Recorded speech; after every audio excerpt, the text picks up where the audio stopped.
Good morning and good evening, or good afternoon, or good night, wherever you may be. All of it. All of Welcome, it. It's all good. Yes. welcome Welcome. to the Throga channel. Today we are back to reacting to Shreya. Really trying to get the rolled R's. I know. I struggle with the rolled R's. Yeah. It's tough to say, but she is not tough to listen to. She is an angel. And Absolutely. we didn't react to her last month. It was our new Music November. So we're happy to bring her back in December here. Also, so you know, up front, we have been reacting to several Indian classical music, or say exploring Indian classical music and I want to say taking lessons, kind of. We're nerding out on Saturdays. If you're missing it, Saturday Sadhana. You can check that out. And the reason we've been doing that is so we can better understand the foundation of how that music has influenced all the other styles, including pop and Bollywood and film and everything else happening. But we are here today for a song called Mere Dholna Sun, which translates to Listen to Me, My Beloved. Though popularized by the film Bul Bulaiya in 2007, it's rooted in Hindustani semi-classical style, featuring alap, sargam, and tans, which we actually know what they are now. And lyrically, it's a lover's plea born of separation, calling the beloved to hear her heart in return. The song's opening lines are in Bengali, which is a language of Eastern India's Bengali region. Okay, that's cool. And then the rest of the song is in Hindi. Okay. And like many film compositions, it blends multiple note patterns and ragas, many of which draw from, in this song, from the raga Rageshri. So we're going to get going here, but before we do, if you haven't already, please hit the like and subscribe button. Ring that bell so you always know what is happening with us. Okay, this is a very highly requested song. This is 2012. I'm not sure where the location is.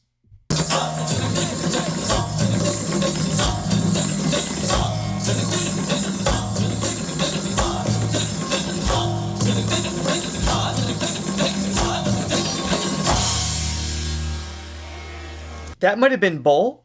I think it's spelled B-O-L, not because I believe that rhythmic pattern is more synonymous with Hindustani versus Konakol, which is more Carnatic. Please let me know in the in the comment section. Similar to the still trying to understand the difference there. Yeah.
Wow.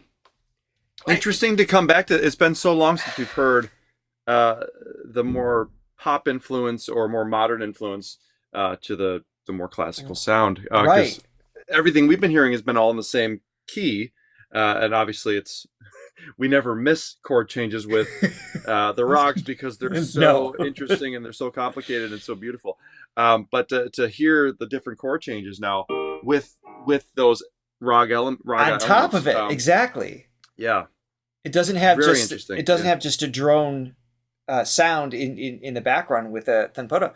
So with her lines here, what I found interesting, noticing right away, obviously, is the sound quality isn't great in the sense that it's just captured on a phone, I think. And the image seems like pretty clean, but the audio sounds like it's just coming in through, a 2012 iPhone. A 2012 phone, right, yeah. Which it's come a long way since then. I mean, I'm not sure as far as exactly what it's being captured on.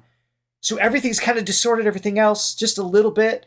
But her voice, it's just rings right through. Just right down the center. The frequency range that is natural to her instrument, not just the accuracy of her pitches or anything, just the tone of her voice is just untouched. It's just so angelic amidst everything else happening. We talk about this all the time on our show, where the great voices, they can transcend the limited technology that is used to capture the voice. So exactly, like we said, an iPhone camera microphone, not the best device to record, and usually for somebody that's not as good. So whenever my voice is captured on an iPhone, that's always my excuse. It's like, it doesn't sound as good. It wasn't. It's not me. It's the phone. Yeah, with the great ones, it doesn't matter what you record on. You could always tell. Right. Ring right through. Wow. You can tell that they're great. All right, let's keep going here. Effortless. Let's go with the flute.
Sorry, I need to play that back again. So obviously, when she gets a little loud, you can hear some distortion in her voice, but still cutting it through well. I don't know what is... Not the distortion in her voice, the distortion in what's capturing her voice. Yes, sorry. Yeah. No, there's a purity in her delivery that's super consistent. What was the name of it? The Raga Rageshri is a common one in this. I don't know if that's what she's doing right now is built off of that. I don't know. But the way she goes she's got the melodies in place, and then when she just steps outside of, for me, what I expect to hear next, particularly in a piece like this, where when I'm used to in Western music with the, like, a riffs, like if Christina Aguilera or whoever was doing something fancy in the part, they generally don't have the glissandos or the means that, using the Indian classical music terms, they don't have typically them built in. So if Christina was doing a riff there and she does it very well, she would a lot of times she would land the notes. Yeah, and a lot of times like the pentatonic scale or a blues scale or something. And maybe if it's a major song, they'll just do.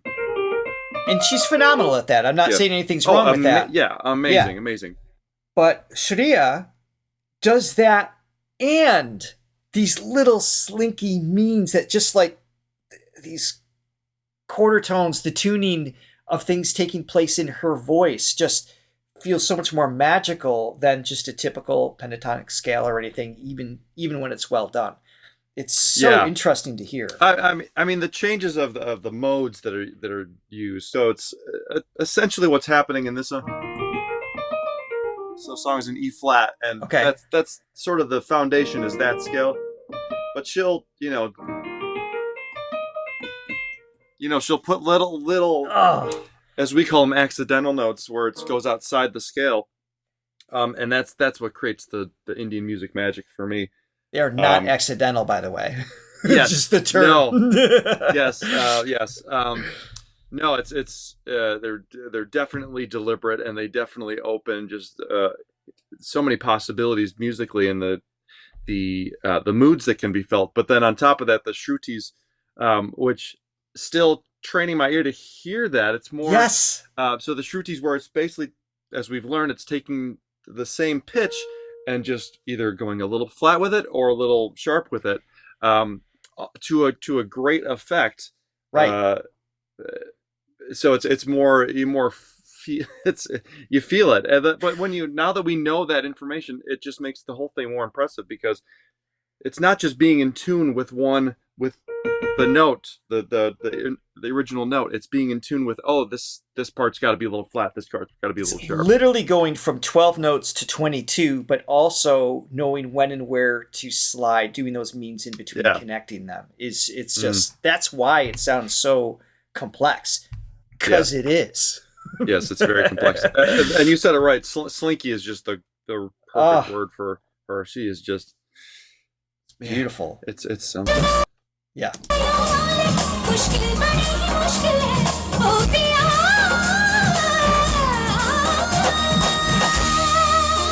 Love it.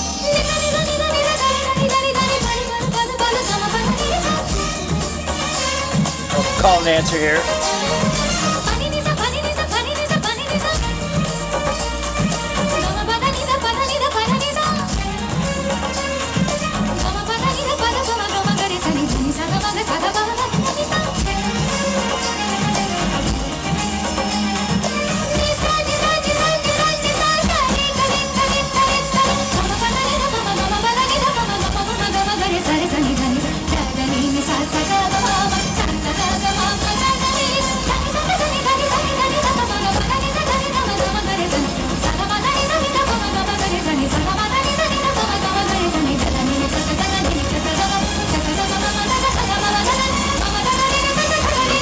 String parts are funneling it.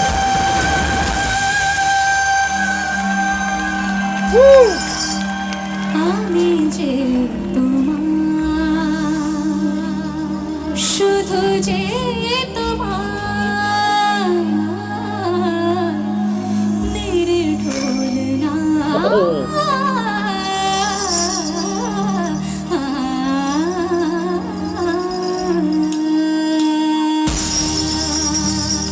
Wow.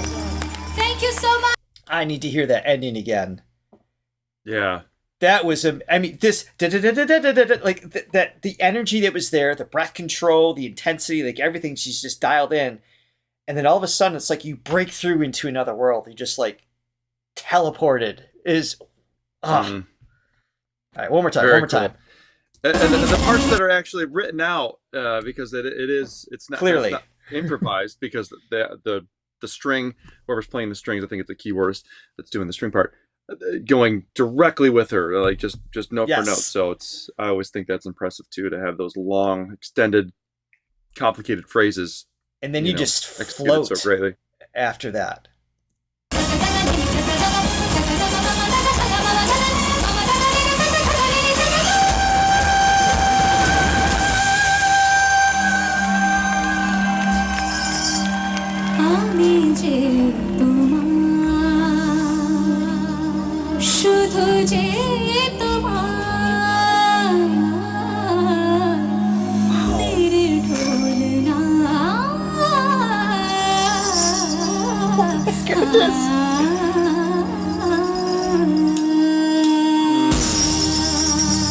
Wow.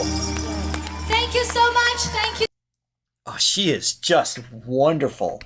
Yeah, no, she's awesome. Really, it's cool to see, getting so much more acquainted with the classical side of things. Again, just to see where it's evolved to, because everything's keeps changing, and it's, of course, incorporating different genres, different styles, different instruments, different. Yeah. Yeah, it's really cool to see that. But it's also cool, just like in Western music, to see uh, the modern music. You can see where it comes from. To still have those There's like a that root. foundation in something classic. And it's the same thing with Western music, the modern pop songs.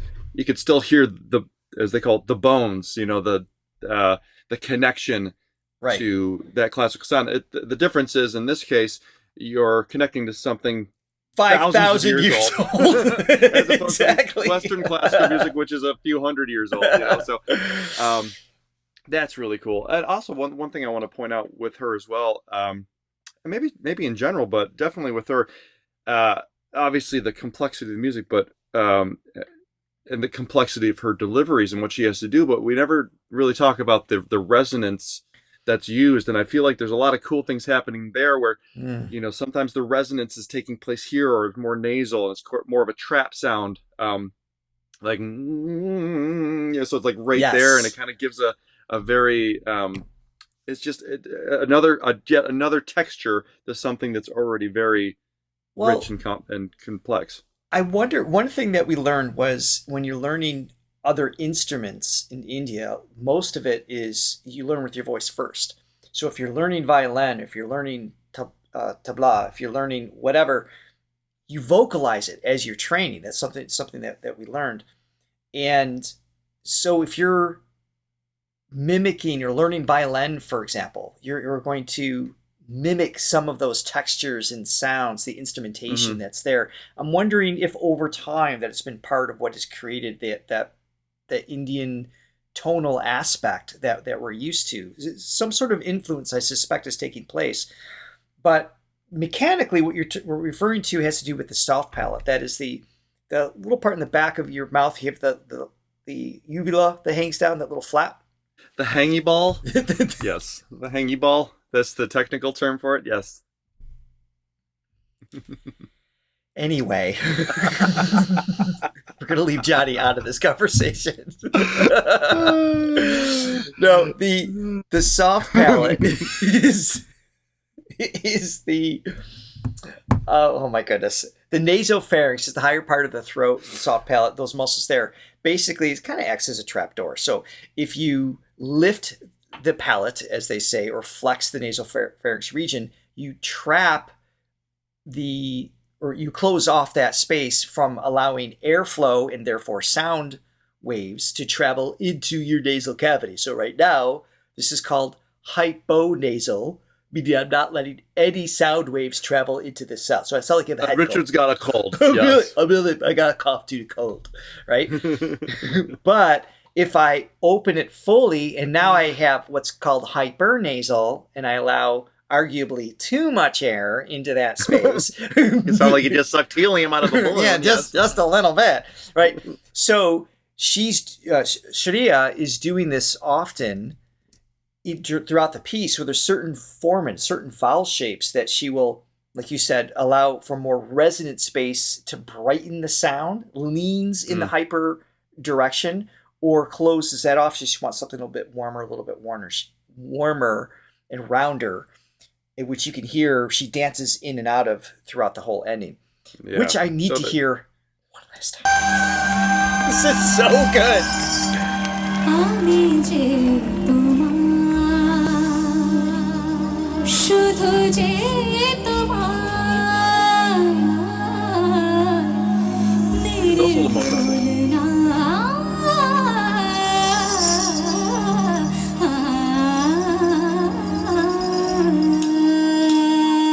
I mean, great. Thank you so much. Thank you, Doha.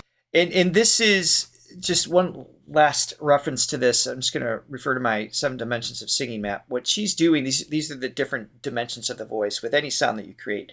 What she's doing with flexibility, the pliability of her vocal folds, being able to move so quickly, which is required to sing softly, loudly, and jump from one note to another, which she's doing clearly. The intonation, which we already talked about, not just what her intended note is, but her ability to move between them. Her balance of air pressure is amazing. It's obvious when she's doing those long lines, but when she's singing at the end there so lightly, if there's even the smallest amount of air pressure that's off coming underneath her vocal folds, that's going to mess with her pitch, and it's going to mess with the flexibility, the responsiveness of the folds. So the balance that she has, particularly in these three things right now at the end of the song, really shines through. It's just a masterclass in terms of her skill sets when it comes to that. Definitely a Just master. Crazy good.